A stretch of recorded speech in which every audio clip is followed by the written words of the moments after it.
హర్షితును నా రక్షణకర్త నా దేవుని గురించి. చూడండి గతపాఠ పుస్తకంలో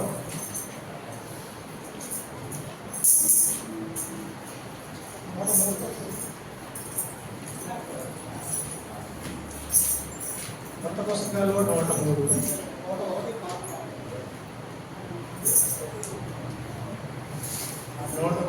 101లో ఇంకొక నెంబర్ ఉంటే చెప్పండి. ఓకే, 103, 101.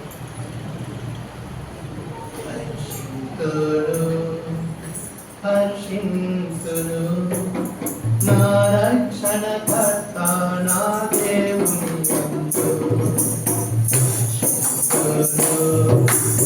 హర్షింతును నా రక్షణకర్త నా దేవుని యందు. అంజూరపు చెట్లు పోయాకున్నాను, చెట్లు పాలింపాకున్నాను. అంజూరపు చెట్లు పోయాకున్నాను, చెట్లు పాలింపాకున్నాను. హర్షింతును నా రక్షణకర్త నా దేవుని యందు. హర్షింతును నా రక్షణకర్త నా దేవుని యందు. ఒలీవ చెట్లు కాపులేకున్నాను, చేనిలోని పైరు పండుకున్నాను. ఒలీవ చెట్లు కాపులేకున్నాను, చేనిలోని పైరు పండుకున్నాను. హర్షింతును నా రక్షణకర్త నా దేవుని యందు. హర్షింతును నా రక్షణకర్త నా దేవుని యందు. తొట్టిలో గొర్రెలు లేకపోయినాను, కాలాలో పశువులు లేకపోయినాను. తొట్టిలో గొర్రెలు లేకపోయినాను, కాలాలో పశువులు లేకపోయినాను. హర్షింతును నా రక్షణకర్త నా దేవుని యందు. హర్షింతును నా రక్షణకర్త నా దేవుని యందు.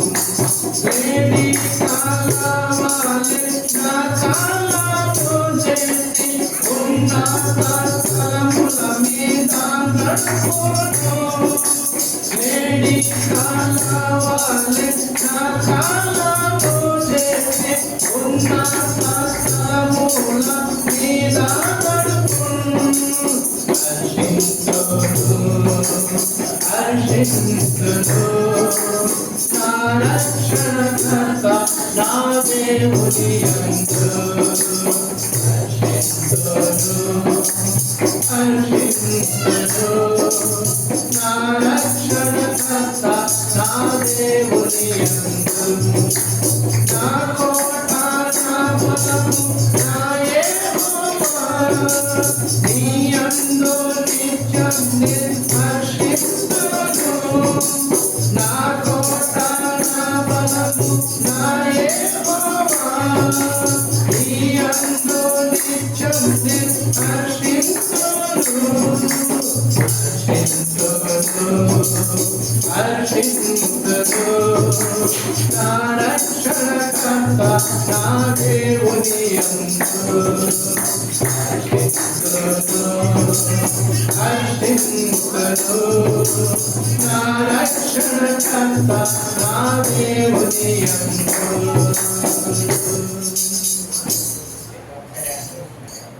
హబక్కూకు గ్రంథముల నుండి కొద్ది మాటలు మనము ప్రార్థించుకుందాం.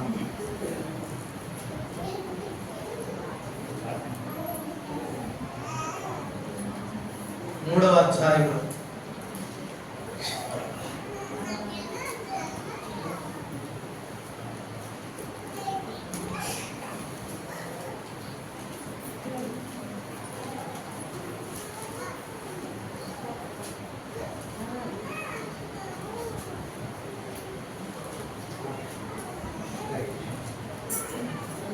ఆ చివరిలో దైవ వాక్యాన్ని మనం చూస్తాము. 17వ వచనము నుండి, అంజూరపు చెట్లు పూయకుండినను, ద్రాక్ష చెట్లు ఫలింపకపోయినను, ఒలీవ చెట్లు కాపులేకుండినను, చేనులోని పైరు పంటకు రాకపోయినను, గొర్రెల దొడ్డులో లేకపోయినను, సారలో పశువులు లేకపోయినను.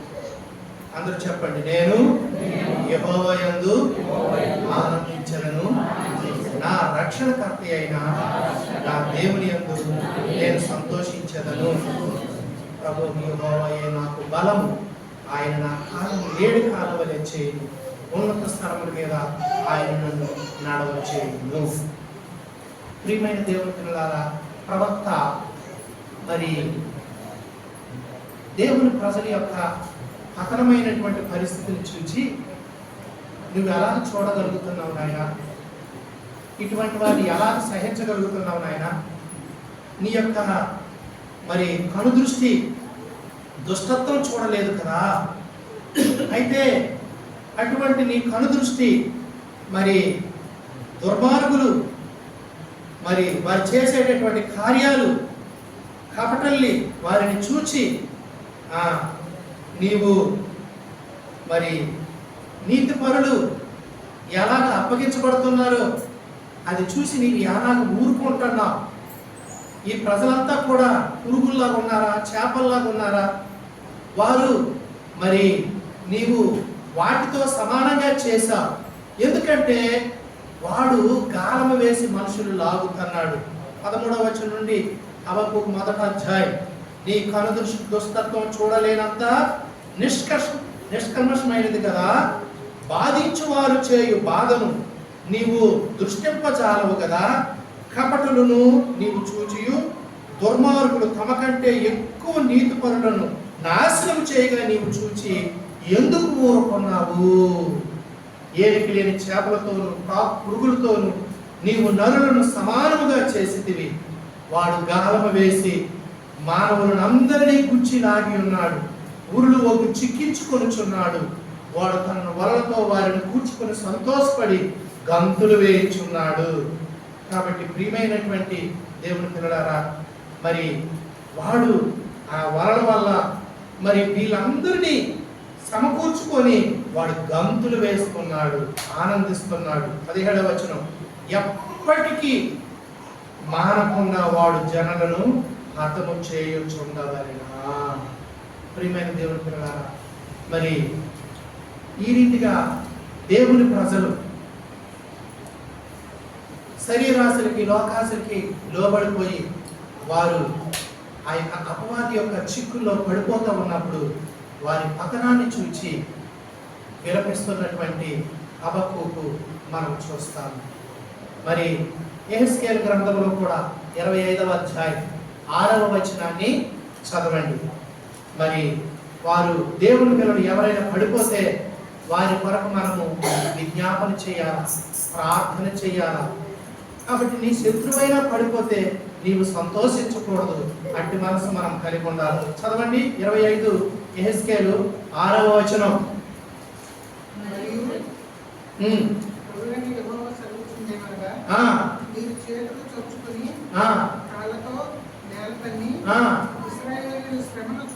ఇశ్రాయేలు శ్రమను చూచి నీ మనస్సులో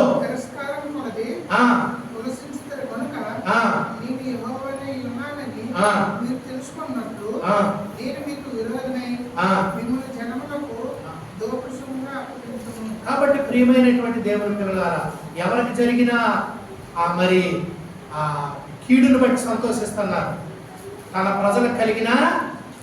మరలా అర్థవంతంగా చదవండి యెహెజ్కేలు 25:6. మీరు చేతులు చరుచుకొని కాళ్ళతో నేల తన్ని ఇశ్రాయేలీయుల శ్రమను చూచి. ఇశ్రాయేలీయుల శ్రమ, దేవుని పిల్లల శ్రమ, దేవుని పిల్లల శ్రమను చూచి మీ మనస్సులో తిరస్కారం కొలది ఉల్లసించితిరి కనుక. అది వాళ్ళ మీద మీకు ద్వేషం కనుక మీరు ఆనందిస్తున్నారు, సంతోషిస్తున్నారు. దేవుని ప్రజల్ని చూచి మరి ఆ చప్పట్లు కొడుతున్నారు, కాలుతో నేలతో ఉంటున్నారు, ఉల్లాసంగా మాట్లాడుతూ ఉన్నారు. ప్రియమైనటువంటి దేవుని పిల్లలారా, అటువంటి పరిస్థితి. అలాగే దైవాక్యంలో 26లో కూడా చదవండి, 2వ వచనం 26లో. నరపుత్రుడా, యెరూషలేమును గూర్చి ఆహా, జనులకు ద్వారముగా ఉన్న పట్టణము పడగొట్టబడెను. జనులకు ద్వారముగా ఉన్న పట్టణము పడగొట్టబడెను. అది నాశనమాయెను. పాడైపోయినందున. కాబట్టి అది పాడైపోయింది, అది పడిపోయింది. కాబట్టి నేను వృద్ధి చెందేస్తానని తూరు పట్టణము అనుకుంటా ఉన్నదట.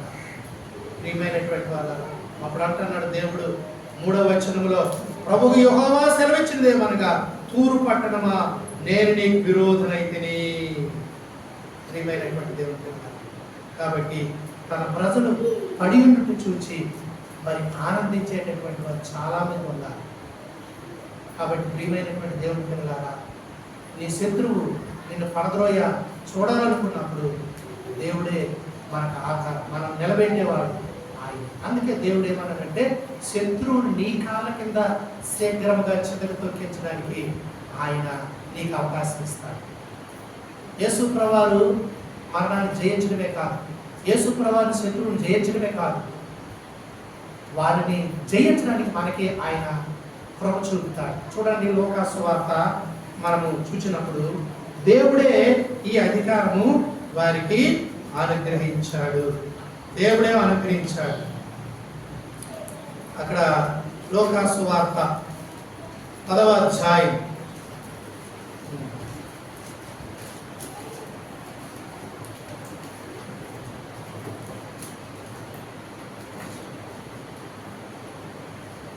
9వ అధ్యాయంలో మొదటి వచనం, ఆయన తన 12 శిష్యులను పిలిచి సమస్తమైన దయ్యముల మీద శక్తిని, అధికారమును, రోగమును స్వస్థపరచు వరమును వారికి అనుగ్రహించి దేవుని, నేను ఎక్కడో వదిలేశాను కదా, కొన్ని మాట కట్ చేశానా? అదే ఇక్కడ ఫోల్డింగ్ అయింది పేపర్, రైట్, వినండి. దయ్యముల మీద శక్తిని, అధికారమును, రోగములను స్వస్థపరచు వరమును వారికి అనుగ్రహించి దేవుని రాజ్యము ప్రకటించుటకును రోగులను స్వస్థపరచుటకును వారిని అంపెను. ప్రియమైనటువంటి ఈ శక్తి, ఈ అధికారము ప్రభు తన పిల్లలకి ఇచ్చాడు. కానీ మనం ఏం చేస్తామంటే శత్రువుని జయించలేకపోతున్నాం. ఇప్పుడు రండి, నేను ఎప్పుడు సీరియల్గా చెప్తున్నటువంటి మాటలు ఎక్కడ చెప్తాను, జ్ఞాపకం ఉందా? న్యాయాధిపతుల గ్రంథం 2వ వర్తమానాలు న్యాయాధిపతుల గ్రంథంలో మనము చెప్తూ వచ్చాం. ఇప్పుడు 3వ అధ్యాయము మరి మొదటి నుండి 2 మాటలు చదవండి. ఇక్కడ 2 తలంపులు చెప్పేసి నేను ముగిస్తాను దయతో. 3వ అధ్యాయము మొదటి వచనం, న్యాయాధిపతులు ఇశ్రాయేలీయులకు కనానీయులకు యుద్ధములన్నిటినీ, మన పితరుల పెద్దలు యుద్ధం చేశారు, వారి పిల్లలు ఈ యుద్ధం చూడలేదు. ఇప్పుడు క్షేమంగా ఉన్నారు, వారు నిశ్చంతగా ఉన్నారు, యుద్ధమేది లేకుండా ఉన్నారు. యుద్ధమేది లేకుండా ఉండి కనాన్లోకి వచ్చి గొప్ప దేశాన్ని దేవుడు వారికి ఇచ్చినప్పుడు ఆ దేశాన్ని స్వతంత్రించుకొని మంచి ఇల్లు, సుఖవంతమైన జీవితం, మంచి ఫలాలు. అయితే దేవుడు ఈ కంఫర్ట్ జోన్లో మనల్ని ఉంచేయాలని ఎప్పుడు అనుకోడు. ఎందుకంటే ఎక్కడ ఎలా ఉంటే మనము గర్వము, అహంకారము బలిసిపోయే, శత్రువు వచ్చేటంత లేచి పారిపోవడం కూడా మనకి ఉండదు. ఓత కావాలో లేకురా నన్ను అంటాం. మనం యుద్ధాన్ని చూడని వారిని యుద్ధము చేయ నేర్చుకోవడానికి కొన్ని జనాలు ఉంచాడట. యుద్ధం నువ్వు ఇప్పుడు నేర్చుకోలేకపోతే రేపు శత్రువులతో యుద్ధము చెయ్యలేదు. యుద్ధం నేర్చుకోవడానికి కొన్ని మన మీదకి దేవుడు తీసుకొస్తాడు. చూడండి, పెద్దలు రాటు తేలినటువంటి హృదయం కలిగి అన్నిటి మీద అనుభవం కలిగి ఉంటారు. నేను పిల్లలకు ఒకటే చెప్తాను, వినండి. ఎన్నో భయాలు నా మీదకి వచ్చాయి, ఎందరో శత్రువులు నా మీదకి వచ్చారు. నేను ఎప్పుడు ధైర్యం కోరుకున్నాను. ఏమైపోద్దో అనే పరిస్థితులు నా మీదకి వచ్చాయి. నేను ఒకటే చెప్తాను, ఏమీ కాదు. ఒకటే చెప్తాను, ఏమీ కాదు. మీ జీవితంలో పిల్లలు మీరు అందరూ నాకంటే పెద్ద అనుభవం మీ పొందగా, అందుకే పిల్లలు చూపిస్తాను. అర్థమైందా? ప్రియమైన దేవుని పిల్లారా, న్యాయం కొరకు వెళ్ళిన న్యాయం మనకి దొరకదు. అయినా భయపడవలసిన పని లేదు. నీ పేరు మీద ఊరు వస్తుంది, మరణం వస్తుందని నువ్వు భయపడవలసిన పని లేదు. దేవుడు ఏం చేస్తాడంటే నీ శక్తి సామర్థ్యాలతో నీవు గ్రహించడానికే తీసుకొస్తాడు. మనం అనుకుంటాం, నేను అల్పుడును, నేను బలహీనుడును, నేను కొరగాని వాడిని ఎప్పుడు మనం కుచించుకుపోతాం. కానీ నీ శత్రువుని జయించడానికి నిన్ను దేవుడు ఎలాగ తయారు చేస్తాడో అది నీవు గ్రహించుకుంటూ ఉంటాం. అందుకే ఒక భయం వస్తుంది. అర్థమైందా? పాపం మన జీవితంలో ఉంటేనే భయం వస్తుంది. పాపాన్ని మన జీవితంలో విడిచిపెడితే మనం భయపడవలసినటువంటి పని మనకి. శత్రువు వచ్చి భయపడతాడు, కానీ మనం దేవునికి అనుకూలంగా ఉంటే ఆ భయాన్ని అధిగమించి తిరిగి శత్రువును మనం భయపెట్టినట్లుగా దేవుడు మనం చేస్తాం. వాడు స్మరణ నాయన అంటాడు, శత్రువు తిరిగా అంటాడు.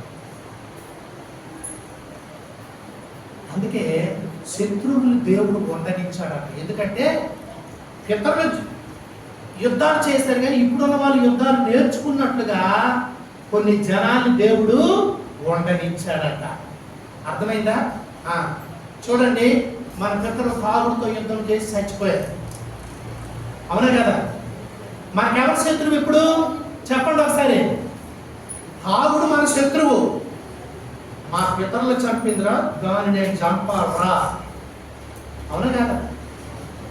చుట్ట చంపింది పితరులు, క్యాన్సర్ తీసుకొచ్చింది, ఊపిరితిత్తులు పాడు చేసింది, ఊపిరి అందకుండా చేసింది, ఆందోళన వచ్చింది. కాబట్టి వాటిని జయించడానికి, మోహపు చూపు జయించడానికి సంసోన్ని బంధించేసింది. చివరికి తన ప్రాణము అప్పగించేయడానికి సంసోను సిద్ధపడిపోయి బలము యొక్క రహస్యాన్ని అందడంతో చెప్పేశాడు. మన హృదయం ఎంత బలహీనమైపోతుంది. కాబట్టి యుద్ధం ఎరగని నీవు యుద్ధము నేర్చుకోవడానికి అవన్నీ పాఠాలు. శత్రువులు ఉంచాడు.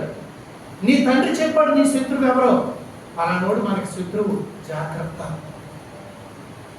ప్రియమైనటువంటి దేవుని పిల్లారా, శరీర కార్యాలు నీ శత్రువులు, కానీ నీవు రోజంతా నీ శత్రువులతో స్నేహం చేస్తే నీ తండ్రికి అవమానం కలుగు చేస్తాను, నీ తండ్రిని అపకీర్తి పాలు చేస్తాను.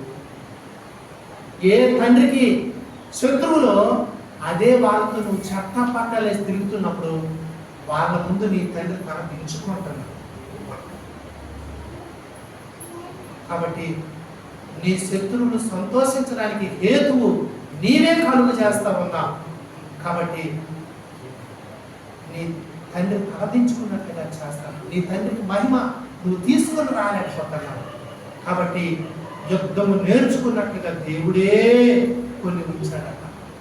అలా ఉంచకపోతే యుద్ధము నువ్వు ఎప్పుడూ నేర్చుకోలేవు, శత్రువు నువ్వు ఎప్పుడూ చేయొచ్చు. ప్రియమైనటువంటి దేవుని పిల్లలారా, కాబట్టి మరి యుద్ధాలు చేసినప్పుడు రాజులు ఏం చేస్తారంటే, ఈ ఉడుము అనేటటువంటి ఒక జీవి ఉంటుంది కదా, యుద్ధాల్లో వాళ్ళు ఏం చేస్తారంటే పెద్ద ఎత్తైనటువంటి ప్రాకారాలు ఉంటాయి. ప్రాకారాలు ఉన్నప్పుడు అవి ఎక్కి వెళ్ళాలంటే వాళ్ళ కష్టం. ఆ ప్రాకారం దాటితే కానీ ఆ శత్రువు ఆ లోపల ఉంటాడు, వాడిని జయించి రావాలి. ఇప్పుడు ఈ ఉడుము పిల్లని దాన్ని ఏం చేస్తారంటే పట్టుకొని దాని నడుముకి తాడు కట్టి దానికి ట్రైనింగ్ ఇస్తారు, ఆ గోడ మీద వదులుతారు. ఎంత బరువు అది కాయగలుగుతుంది దానికి ట్రైనింగ్ ఇస్తారు.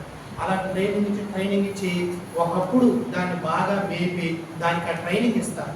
ఆ ట్రైనింగ్ ఇచ్చిన తర్వాత దాన్ని ఏం చేస్తారంటే పెద్ద కోటల్లోకి దాన్ని నడుపు తాడుగొట్టి దాన్ని వదిలిస్తే అది ఎక్కడో వెళ్ళి గట్టిగా పట్టుకొని ఉంటే దానితోటి ఆ తాడుతో పాటు వీళ్ళు ఎక్కిపోతారు. అంటే ఆ జీవి ఏం చేస్తుందంటే బలంగా అది పట్టుకొని ఉన్నప్పుడు ఆ తాడు పట్టుకుని వీళ్ళు ఆ గోడను ఎక్కి అవతలకి వెళ్ళిపోతారు. దానికి ముందు ఏమిస్తారు? ట్రైనింగ్ ఇస్తారు. దాని నడుము జారిపోయినట్లుగా. ఒక మనిషి దాన్ని పట్టుకొని ఎక్కాలంటే అది దానికి అంత తర్బీదు కావాలి. కాబట్టి అలాగప్పుడు అది ఉపయోగిస్తారు. పూర్వము పావురాలకి ట్రైనింగ్ ఇచ్చేవారు. ఒక ఉత్తరం పట్టుకొని ఈ కోట ఉంది ఆ కోటకి వెళ్ళిపోవడానికి ట్రైనింగ్ ఇచ్చేటప్పుడు. ఇలాగూ జీవులతో పక్షులతో మరి ఆ జంతువులతో వాళ్ళు ఏం చేశారంటే వాటికి తర్పీదు ఇచ్చారు. అందుకే బైబిల్ కూడా చెప్తారు మనకి తర్పీదు అన్నమాట. యాకోబు పత్రికలో చూడండి 3వ అధ్యాయం, యాకోబు పత్రిక 3వ అధ్యాయం చదవండి. అక్కడ దేవుని యొక్క వాక్యాన్ని మృగ, పక్షి, క్రూర, సర్పము, జంతువు అవన్నీ కూడా ట్రైనింగ్ వల్ల నేర్చుకున్నాయట. అవన్నీ కూడా మరి చక్కబడ్డాయట. కానీ ఏ మానవుడు తన నాలుకను మట్టుగా వశపరుచుకోలేడట. దానికి ట్రైనింగ్ ఇచ్చి దేవుని స్తుతించినట్లుగా మంచి మాటలు పలికినట్లుగా చెప్పలేడట. తీసారా? మృగపక్షి ఎన్న వచనం చదువున్నాయి. మృగపక్షి, సర్పము, జల చరాల్లో ప్రతి జాతి నరజాతి చేత సాధు కాజాలును సాధు ఆయను. ఒక బలమైనటువంటి బరువైనటువంటి పెద్ద ఆకారం ఉన్నటువంటి ఒక ఏనుగు సర్కస్ లో ఏం చేస్తుంది? ఒక స్టూల్ మీద 4 కారు పెట్టి దాన్ని నిలబెడతాను. అవునా కదా? ఆ ఏనుగేంటి స్టూల్ మీదకి ఎక్కి 4 కాళ్ళు ఒక్క దగ్గర పెట్టి చదవాలి. ఎంత ట్రైనింగ్ దానికి అవసరం. అవునా కదా? అందరూ చూసి చెప్పటమంటారు. ఏనుగు స్టూల్ ఎక్కిపోయింది. స్టూల్ మీద 4 కాళ్ళు అక్కడ 2 కాళ్ళు ఉండాలి, ఇక్కడ 2 కాళ్ళు ఉండాలి. అంత పెద్ద ఏనుగు దాన్ని ఒక స్టూల్ మీద తీసుకొచ్చి ఇలా నిలబడిందంటే దానికి అంత ట్రైనింగ్ ఇచ్చారు మనుషులు. దేవుడు ఆత్మీయంగా నీకు తర్పీదు ఇవ్వాలనుకున్నప్పుడు నీకు కష్టంగా ఉంటుంది, నీకు ఇబ్బందిగా ఉంటుంది. కానీ ఏ నరుడు కూడా సర్పాన్ని కానీ ఆ జంతువులు కానీ ఆ పక్షులు కానీ ట్రైనింగ్ ఇస్తున్నారు కానీ తన నాలుగును స్వాధీనపరచుకోలేకపోతానట. చదువు. ఏ నరుడు నాలుగుని కంట్రోల్ పెట్టుకోలేకపోతా ఉన్నాడు. మరణకరమైన విషంతో నింపబడిందట. అది నిరర్గళమైన దుష్టత్వము ఆ నాలుగులో ఉన్నాయట. హృదయం నిండియుండు బట్టి నోరు మాట్లాడుతుందట. కాబట్టి ఆరాధనకి వెళ్ళి దేవుణ్ణి ఆరాధించి వెళ్ళి వచ్చిన వెంటనే వీధిలోకి వెళ్ళి ఏం చేస్తాం? పెద్ద పుస్తకం తీస్తాం. బైబిల్ కంటే పెద్ద పుస్తకం, తిట్ల పుస్తకం. పేజీ నెంబర్ 67లో బ్రహ్మాండమైన తిట్టు ఉంది. ఆ తిట్టు తిరిగి అందులో చంపాల. అవును కదా? ఏ నరుడు నాలుగును సాధుపరచనేరడు. అది మరణకరమైన దుష్టత్వం. దీనితోనే చదవండి, దేవుని స్తుతిస్తావు, దేవుని పోలికగా పుట్టినటువంటి మానవుని శపిస్తావు. తండ్రి అయిన దేవుణ్ణి ఆరాధిస్తాము. దీనితోనే దేవుని పోలికగా పుట్టిన మనుషుల్ని శపిస్తాం. ఇది మారిన జీవితమేనా? దేవుని బలడానికి వెళ్ళడానికి ముందుగా ప్రభువు మరి యుద్ధమందు నువ్వు కూడా జయించాలి. ఒకడు మరి ఆ యొక్క మాటలో తప్పిపోతే సర్వ శరీరంలో కూడా తప్పిపోతాడట. దేహం అంతా తప్పిపోతాడట. మాట నిలబెట్టుకోకపోతే అన్నింటిలో కూడా తప్పిపోయినట్టే. కాబట్టి ఆ యొక్క నాలుగును సాధు చేయలేక అది మరి మరణకరమైన దుష్టత్వంతో నింపబడింది అని చెప్పి దేవుని యొక్క వాక్యంలో రాయబడతాం. ఏం చదివావు ఇప్పుడు?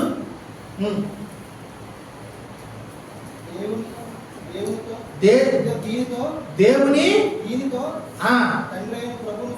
స్తుతిస్తాము. మనుషులు కూడా శపిస్తాం. ఒక్క నోటి నుండి ఆశీర్వాదము శాపవచనం కూడా బయలు వెళ్తా ఉన్నాయి. చూడండి చూడండి, ఇదే కొనాయిలో నుండి బురద నీరు మంచి నీరు వస్తాయి అన్నట్టు. అవునా కదా? ఆ కొనాయి మనం వాడుకుంటామా? దేవునికి మహిమ కలుగుతుందా? ప్రియమైనటువంటి దేవుని వల్ల. అందుకే దేవుడు అభ్యాసం వల్ల అన్నిటినీ జయించినట్టుగా మరి మనము ఏం చేయాలంటే వీటన్నిటి విషయాల్లో మనం తప్పిపోకుండా ఉండాలి. 2వ వచనం చూస్తే అనేక విషయంలో మనం అందరం తప్పిపోతున్నాము. ఎవడైనా మాట యందు తప్పని ఎడల అట్టివాడు లోపము లేనివాడు, తన శరీరం స్వాధీనంలో ఉంచుకున్న శక్తి గలవాడు అగును. గుర్రాలు మనకు లోబడ్డానికి నోటికి కళ్ళెం పెట్టాము. అలాగే వాటి శరీరం అంతా కళ్ళెంతో మరి మనకు నచ్చినట్టుగా ఏ దిశకు దాన్ని పంపించాలంటే పంపించి దాన్ని వాడుకుంటున్నాం. వాడలు ఉన్నాయి. వాడలు ఎంతో గొప్పవి. పెరుగాలి కొట్టుకుని పోకుండా చిన్న చొక్కాని చేత దాన్ని తిప్పేస్తూ ఉంటాము. అలాగే నాలుగు కూడా చిన్న అవమైన బహుగా అదిరి పడుతుంది. అది ఎంత కొంచెం నింపి ఎంత విస్తారమైన అడవిని తగలబెట్టేస్తుంది. కొండని కాల్చేయాలంటే ఆ వేసవికాలంలో ఒక చిన్న నిప్పెట్టితే చాలు, తగులుకుంటుంది. అలాగే అరణ్యమంతా కాలిపోతుంది. ఒక్క మాట చాలు, చిచ్చు పెడతాది. కాబట్టి అన్నిటినీ సాధు చేస్తున్నారు కానీ నాలుగును సాధుపరచడం లేదు. శాపవచనము దీవెన వచనము అలాగే వస్తామన్నాయి. అలాగే ఉండకూడదు. కాబట్టి ఒక్క జల నుండే ఆ మంచినీరు, ఆ ఉప్పు నీరు, చప్పని నీరు ఊరవు కదా. అలాగే ద్రాక్ష తీగ నుండి మరి అంజూర పండ్లు కోస్తారా? అలాగే మరి మంచి మరి రక్షణ పొందినటువంటి నీలో నుండి ఆ రకరకాలైనటువంటి ఆ స్వభావాలు బయలుపెట్టడం అవి మంచివి కాదు. కాబట్టి అపవాదిని ఓడించాలి. శిష్యులు ఎంతో సంతోషంతో వచ్చి చెప్పారు లోకాసు వార్త. అక్కడ అన్నారు, ప్రభువా నీ నామములో మేము ప్రార్థన చేస్తే దయ్యాలు మరి లోబడుతున్నాయి. అయితే 9వ అధ్యాయంలో మనం చూసినప్పుడు ఒక మరి కుమారుని తన తండ్రి శిష్యుల దగ్గరికి తీసుకొని వచ్చాడు. తీసుకొచ్చినప్పుడు ఆ యొక్క దయ్యము పట్టి వదలకుంటున్నటువంటి ఆ పరిస్థితిలో శిష్యులు వేలగొట్టలేకపోయారు. అప్పుడు 40వ వచనంలో ప్రభు అంటున్నాడు, దానిని వెళ్ళగొట్టుడని నీ శిష్యులను వేడుకొట్టిని కానీ వారి చేత కాలేదని మొర్రపెట్టుకోలేడు. అందుకు యేసు విశ్వాసం లేని మూర్ఖతరం వారా నేను ఎంతకాలం మీతో పడి ఉండి మిమ్మల్ని సహించును, నీ కుమారుని ఇక్కడికి తీసుకొని రమ్మని చెప్పాను. వాడు వచ్చుచుండగా ఆ దయ్యము వారిని పడద్రోసి నిలవెల్లాడించాను. యేసు ఆ అపవిత్రాత్మను గద్దించి వారిని స్వస్థపరిచి తన తండ్రికి అప్పగించాడు.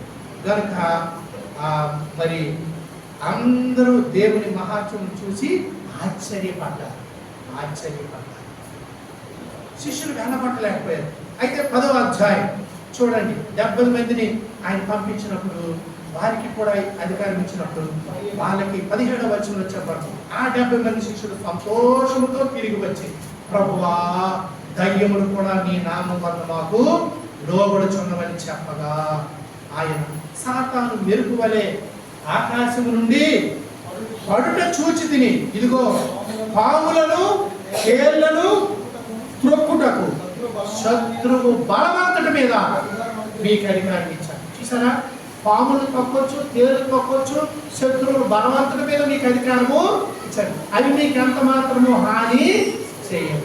అంటే శత్రువులు మనల్ని బాధించేవి ఎలాగూ మన మీద అజమాయిషీ చేస్తాయో వాటన్నిటినీ కూడా ప్రియమైనటువంటి వాళ్ళ జయించే శక్తి దేవుడు మనకి ఇచ్చాడు. అంటే ఇక్కడ ఏంటంటే జాగ్రత్తగా వినండి, విశ్వాసం ద్వారా మనం అన్ని జయించగలము అనేటటువంటి విధానం. కాబట్టి కొన్నిసార్లు మన మీదకి వచ్చే పోరాటాలు జయించాలి. కష్టాలు జయించాలి. అలాగే ఆత్మీయంగా మనల్ని పతనం చేసేటటువంటి ఆ శోధనలు కూడా మనము జయించాలి. అందుకే 4:7 ఆ యొక్క యాకోబు పత్రికలో ఏమందంటే, దేవునికి లోబడి ఉంటుంది, అపవాదిని ఎదురించుడి, అప్పుడు వాడి మీ వద్ద నుండి పారిపోవును. ఎవరిని ఎదిరించాలా? శత్రువులు ఎదిరించాలి. ఎదిరించాలి కానీ రాజీ పడకూడదు, ఎదిరించాలి కానీ లోబడిపోకూడదు, ఎదిరించాలి కానీ వానికి మనం చోటు ఇవ్వకూడదు. అపవాదికి చోటు ఇవ్వకూడదు. మీరు ఎప్పుడైనా బైబిల్లో మనకి కాల వృక్షము అని రాయబడింది. ఏ వృక్షము? కాల వృక్షము. నువ్వు కాల వృక్షము వలె కిందని వాడవు, కిందని దానవు. తాటి చెట్టు ఉంది కదా, ఎలా ఉంటుంది? 7-8 జాగ్రత్తకు వస్తుందా? తిన్నగా ఉంటాడు, తిన్నగా ఉంటాడు. అది బలమైనటువంటి చెట్టు, అవునా కదా? చాలా చెట్లు ఇరిగిపోతుంటాయి కానీ ఎప్పుడైనా తాటి చెట్టు ఏదో ఒకవేళ లూజ్ సాయిల్ అయితే ఒకవేళ ఒరిగిపోయింది, ఏదో ఒకవేళ చూడ చెట్టు, కానీ తాటి చెట్టు ఎప్పుడు ఇరిగిపోయినట్టు మనకి దాఖలాలు లేవు, అంత దృఢమైనటువంటి. కానీ ఆ చెట్టు మీద ఒక చిన్న మర్రి విత్తనం పడుతుంది. ఏం పడుతుంది? ఒక చిన్న మర్రి విత్తనం పడుతుంది. ఆ చెట్టుని ఏం చేస్తుందో తెలుసా? అలుపు పడుతుంది, దాన్ని నొక్కేస్తుంది, కేక నొక్కేసి దాన్ని చంపేస్తుంది. ఆ చెట్టు ఉండి ఉండి ఉండి ఉండి ఉండి ఆ చిన్న విత్తనం ఇది నాకేంటి అన్నదాన్ని మర్రి విత్తనం వస్తుంది. గురువుగారు వాన ఈ గాలి వచ్చినట్టు కొట్టుకెళ్ళిపోతుందని నన్ను అడ్డుకుంటూ అలా ఆ గర్రెలు ఇక్కడ ఇమిడిపోయిందట. నువ్వు నాకెంత ఆఫ్టరాల్ ఉండదు, ఎన్నడంతా పడవ నీకంటే ఎవరొద్దన్నారు అన్నది. అన్నప్పుడు ఏమైందంటే ఆ గాలి వచ్చిన తర్వాత వర్షం పడింది. వర్షం పడినప్పుడు అది అమ్మడానికి కిందకి జారిపోతుంది ఏంటని ఆ రంధ్రంలో ఎక్కడో ఇరుక్కుపోతే తడిసిపోయిన తర్వాత అది బయటకు వచ్చిందట. గురువుగారు, మరి మీరు ఎంత పెద్ద మహా చెట్టు కదా, నాకు ఆశీర్వించినందుకు చాలా వందనాలు, మీ నీడలో బతుకుతాను అన్నదట. బతికినప్పుడు గురువయ్యా అని అన్నదట. చిన్న వేరు వచ్చిందట. ఈ వేరే కదా, ఆ కిందకి పందుకోబోయే పర్లేదు, నీకేమి వేరు కిందకి పందుకో. అది అలా కిందకి పంపించి ఈ చెట్టు పెరిగి ఆ ఓడలన్నీ కిందకి దించి ఇప్పుడు ఏమైందంటే ఆ ప్రదేశం అంతా ఆకరించుకొని అది పెద్ద వృక్షం అయిపోయి ఇప్పుడు అక్కడ తాడి చెట్టుని లేకుండా చేసి అపవాదికి చోటు. ఏ వ్యసనమైన ఏ పాపమైన శత్రువు దేవుడికి విరోధంగా మనం చోటు ఇచ్చినప్పుడు అది మన జీవితాన్ని లేకుండా చేస్తాం. అందుకే దైవాక్యంలో నేను ఈ త్రాగును వెళ్ళడం చూశాను. అయితే 25 కీర్తన గ్రంథం అక్కడ చూసినప్పుడు ఆ త్రాగులో మరి దుష్టుడు మరి వాడు లేడు, అక్కడ ఆ చెట్టు లేదు, మొలిచిన ఆ చెట్టు, ఆ పెద్దదైన ఆ చెట్టు ఇప్పుడు అక్కడ లేదు.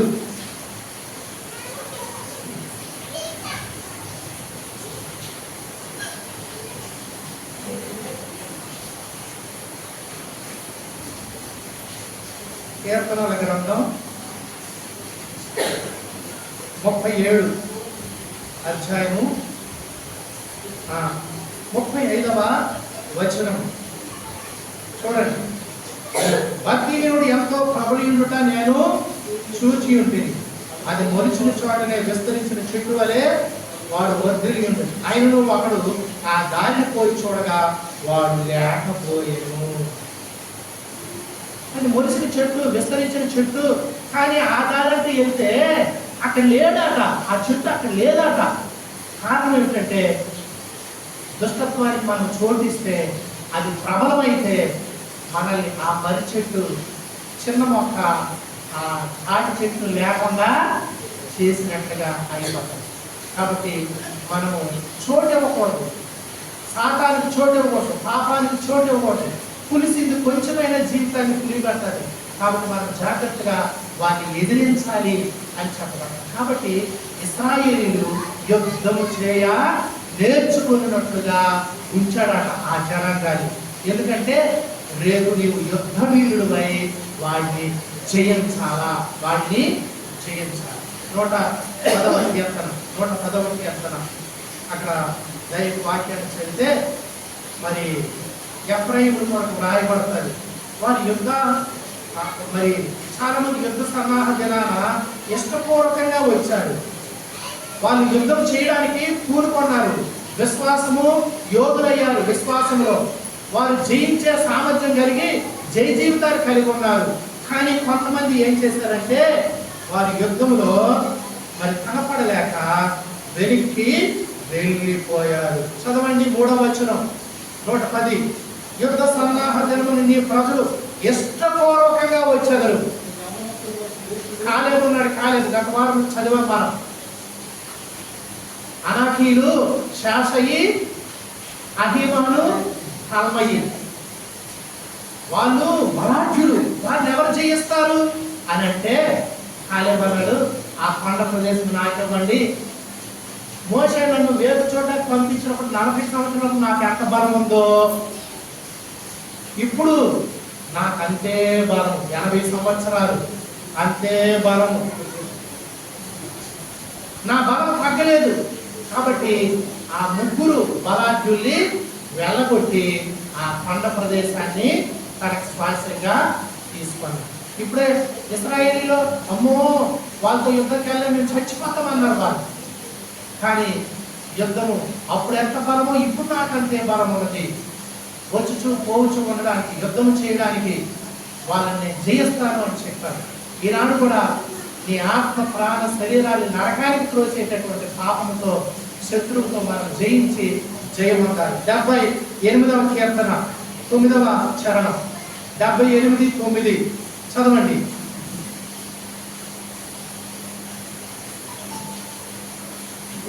పట్టుకుని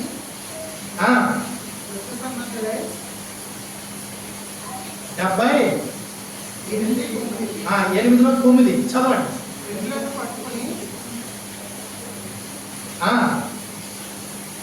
విండ్లను పట్టుకొని యుద్ధ సన్నద్ధులైన ఎఫ్రాయిము సంతతి వారు యుద్ధ కాలమున వెనుకకు తిరిగిరి. వారు దేవుని నిబంధనను గైకొనకపోయిరి. ఆయన ధర్మశాస్త్రం అనుసరింప వల్లకపోయిరి. ప్రియమైనటువంటి దేవుడు చేసిన ఆశ్చర్య కార్యాలు మర్చిపోయారు. ఆయన ఎలాగూ మరి మన పితరులు విడిపించాడో, ఆశ్చర్య కార్యాలు చేశాడో అవన్నీ కూడా వాళ్ళు మర్చిపోయారు. ఎలాగ ఆయన నీటిని రాశిగా నిలిపాడో, మరి సముద్రాన్ని చీల్చాడో, పంటను చీల్చాడో అవన్నీ మర్చిపోయారు. యుద్ధ సన్నాహ దినాన విండ్లు పట్టుకొని యుద్ధ సన్నద్ధులై ఎఫ్రాయిములు మరి యుద్ధ కాలం వచ్చేసరికి ముందు బిల్డప్ ఆ యొక్క విల్లు పట్టుకున్నారు, బాణాలు పట్టుకున్నారు, అన్ని పట్టుకున్నారు. రైట్ మేము ముందుంటాం రండి అన్నారు. యుద్ధం రాగానే పారిపోతాను. కాబట్టి యుద్ధం నేర్పిస్తాడు దేవుడు నీకు. అందుకే యోగు తన గ్రంథంలో రాశాడు, నరుల కాలము భూమి మీద యుద్ధ కాలం కాదా. 7వ అధ్యాయం 1వ వచనం చదవండి. భూమి మీద నరుల కాలము యుద్ధ కాలము కాదా. వారి దినములు కూలివారి దినములు వంటివి కావా. ప్రియమైనటువంటి దేవుని పిల్లలారా, యుద్ధ కాలం అట. ప్రతిరోజు సవాళ్ళు ఉంటాయి. ప్రతిరోజు జయించవలసి ఉంటుంది. అందుకే మేము దినము వదకు లోబడిన గొర్రెల వలె బొచ్చు కత్తిరించి వాని గొర్రె పిల్ల మౌనంగా ఆయన ఎలా ఉన్నాడు, మేము కూడా మరి ఆత్మీయంగా జయించడానికి కొన్నిసార్లు వదకు తేబడిన గొర్రెలాగా అవుతున్నారు. అంటే రెచ్చగొట్టి మనల్ని ఉద్రేకపూర్తిగా చేసి మనల్ని పాపం చేయించాలనుకున్నప్పుడు ఎలాగ తగ్గాలో నేర్చుకోవాలా. శత్రువుతో యుద్ధమందు జయమందవలసి వచ్చినప్పుడు నీ విల్లు బాణం ఎలా ఉపయోగించాలో నేర్చుకోవాలి. ఈ రెండు నేర్చుకోవాలి. మెట్టుకు నీ నుండి దోషం జరగకూడదు, నీ నుండి పాపము జరగకూడదు. ఆ రీతిగా యుద్ధ ప్రవీణులు అంటారు వారిని, యుద్ధ ప్రవీణులు అంటారు. కాబట్టి కొన్ని జీవులే యుద్ధంలో వాడబడతాయి. ఆ గురువుని దాన్ని అలా పటిష్టంగా చేసి దాన్ని నడుము కాడు కట్టి ఆ కోటలో పంపించినప్పుడు అది ఎక్కడో బలంగా పట్టుకుంటే దానితో ఎక్కేవారు. దానికి అంత ట్రైనింగ్ అంత వెలుగు నుండి లాగుతున్నా అది మరి వదలదు. అందుకే ఉరుము పట్టని పెద్దలు చెబుతారు. వాటిని వాడుకున్నారు అలాగా. మరి మనుషులుగా ఆత్మ ఉన్నది, ప్రాణం ఉన్నది, దేహం ఉన్నది, దేవుడు రూపం ఉన్నది, జయించేటటువంటి సైన్యాధిపతి దేవుడు మన ప్రభు ఉన్నాడు. మనము ఆయన ద్వారా జయము పొందాలని దేవుడు కోరుతున్నాడు.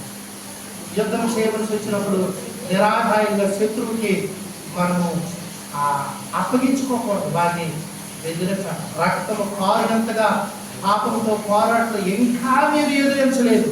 రక్తమైన కారాలు కానీ పాపానికి లోబడకూడదు. అలాగే చేయండి. అందుకే ఇశ్రాయేలీయుల్లో శత్రువులు ఉండగించాలి. ఆ శత్రువులు ఉండబట్టే వీళ్ళు యుద్ధం నేర్చుకుంటున్నారు. నీ శత్రువు బలము, నీ శత్రువు యొక్క పన్నాగము, నీ శత్రువు యొక్క యుక్తి, ఇవన్నీ కూడా నీకు ఎరగాల.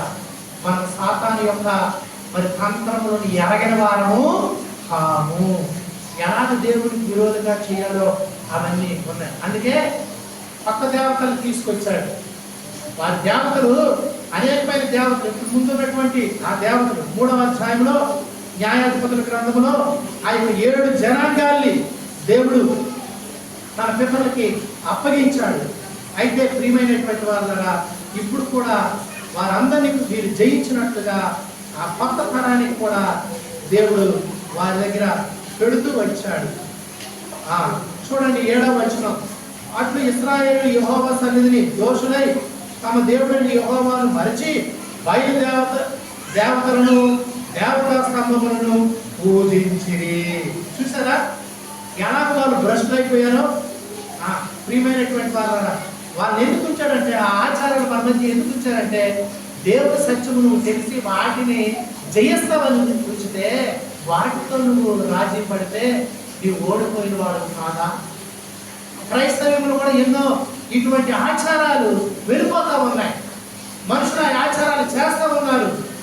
అందుకే దైవ ముగ్గురు వాళ్ళ మీద ఉన్నాయి. చూడండి ఆ యొక్క న్యాయాధిపతుల గ్రంథం 5వ అధ్యాయం 7వ వచనం.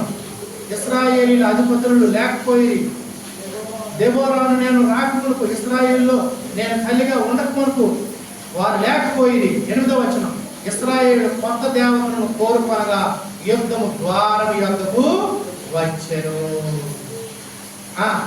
ఇశ్రాయేలులో 40,000 మందికి ఒక కేడువే కానీ ఒక ఈటే కానీ అయ్యి బాబు.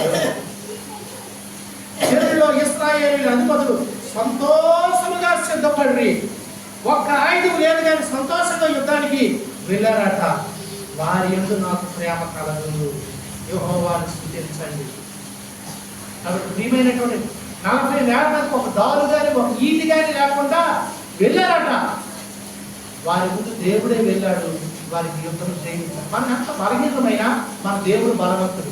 చాలా మంది ఏం చేస్తారంటే శత్రువు బలవంతుడని శత్రువుల గురించి కథలు చెప్పుకుంటారు. శత్రువుని జయించిన వాడు మన ప్రభువు. శత్రువుని జయించడానికి నీకు సామర్థ్యము శక్తి ఇచ్చాడు. అది విశ్వాసం మూలంగా, ప్రార్థన మూలంగా మనం పొందాలి. కాబట్టి దేవుని బలంలోకి వెళ్ళడానికి ముందుగా నిజంగా దేవుడిచ్చిన అధికారం, దేవుడిచ్చిన శక్తి మీరు ఎరగాలి. శిష్యులు కూడా దయ్యాల మీద అధికారం ఇచ్చాడు, రోగాల మీద అధికారం ఇచ్చాడు. కానీ ఆ వ్యక్తిని బాగు చేయలేదు. దేవుడు వారిని గద్దించాడు. విశ్వాసం లేని వాళ్ళని ఎంతవరకు మిమ్మల్ని నేను సహిస్తానని. ఆ 70 మందిని పంపించినప్పుడు మేము ప్రార్థన చేస్తే దెయ్యాలు వెళ్ళిపోయారు ప్రభు అంటే, నాకు తెలుసు సాతాను మెరుపువలే ఆకాశం నుండి కింద కొట్టు చూశాను. వాడు పడద్రోయబడిన వాడు ప్రకటన గ్రంథంలో ఏముందంటే, వాడి పాటతో నక్షత్రాల్లో 3వ భాగము నేల కూల్చేశాడట. పాటతో యేసు ప్రభు వాడిని తలకొట్టేశాడు. కానీ పాటతో పడదోశాడట. వాడు అర్థమైందా? వాడు పాట ఆడిస్తూ ఉన్నాడు. వాడు పడద్రోయబడ్డాడు. అధికారము, శక్తి ఇప్పుడు దేవుడు మనకి ఇచ్చాడు. కాబట్టి అపవాదిని జయించాలా, ఆ శక్తి పొందాలి ప్రార్థన ద్వారా. ఎప్పుడైతే అపవాదిని తలం పుట్టించాడో వెంటనే ప్రార్థన చేయాలి. ప్రభా నా శత్రువులు నాకు విజయం ఇవ్వని ప్రార్థన చేయాలి. దేవునికి అప్పగించుకోవాలి. దేవుని బలవానికి వెళ్ళడానికి ముందుగా ఎన్నిసార్లు ఓడిపోయి పతనమైపోయామో ప్రియమైన వాళ్ళ దేవునికి అవమానపరుస్తాం. మనం యుద్ధం అంతా నిలబడి జయించే వారిగా ఉండాలి.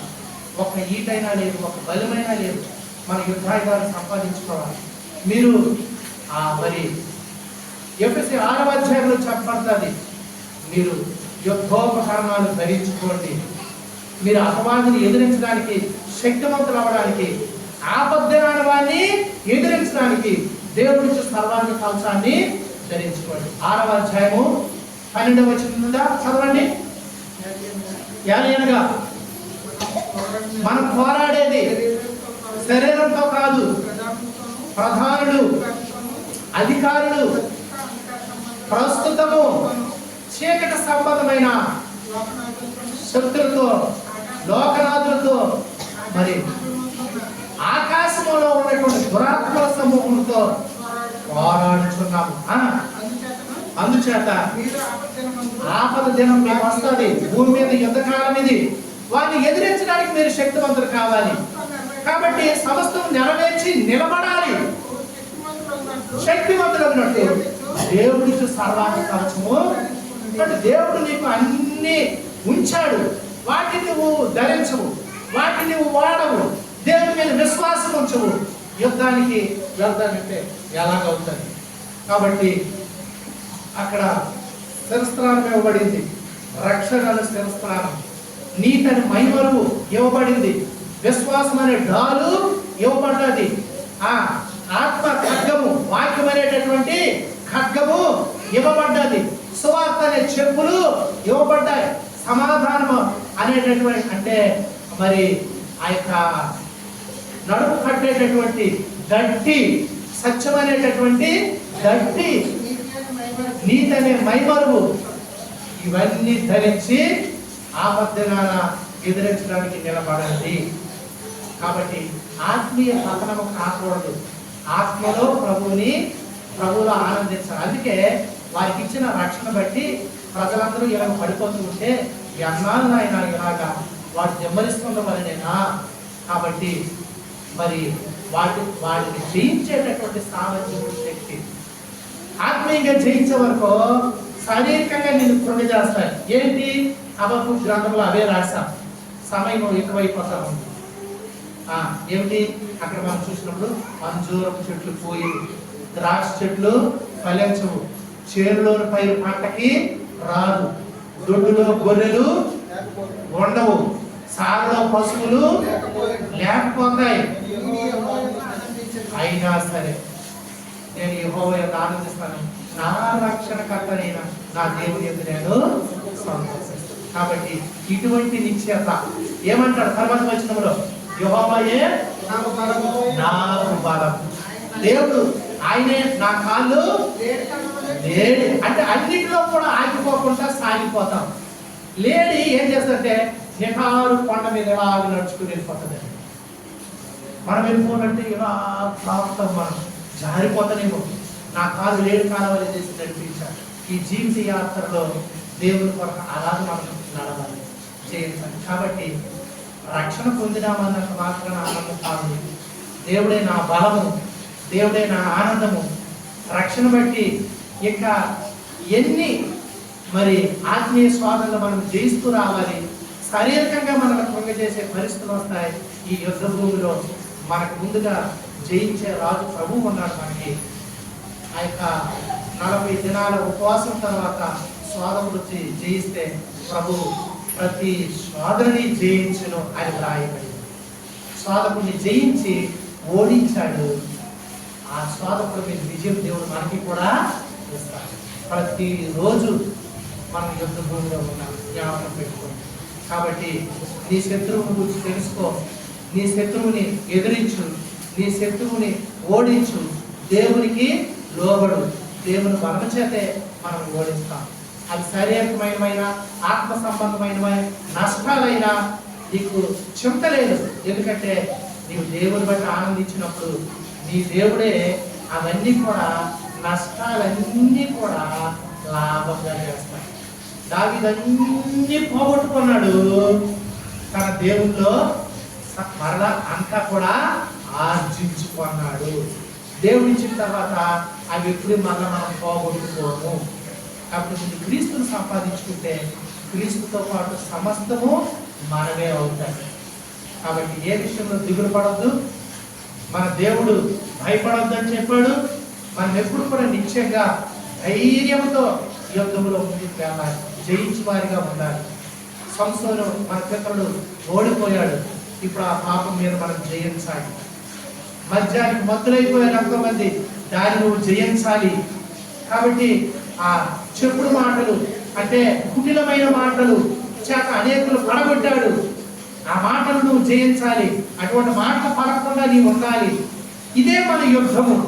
కాబట్టి ప్రియమైనటువంటి దేవుని పిల్లలారా, యుద్ధమందు వెనుదిరగకూడదు.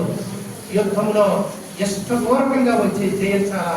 దెబోరాతో పాటు ఆనాటి జనులు ఇష్టపూర్వకంగా ఒక ఆయుధం కూడా లేదు, కానీ అక్కడ శత్రువుల్ని జయించారు. వచ్చే వారము దెబోరా కొరకు ప్రభు చిత్తమైనటువంటి మాట్లాడము. అంటే ఇప్పుడు ఒక మాట చదివాం, దాని కొరకు మనం ఏమి చదవలేదు. వచ్చే వారం ప్రభు చిత్తమైన వాటిని మనము విన్నాం. దేవుని బలడం పెరగడానికి ముందుగా శక్తివంతులపై దేవుడు ఇచ్చేటటువంటి సర్వాధికారాన్ని ధరించుకొని ప్రభు కొరకు శక్తితో నిలబడి మనం జయించే వారిగా ఉండాలి. ప్రభువు మనకు సహాయం చేయగాక. ఆమేన్.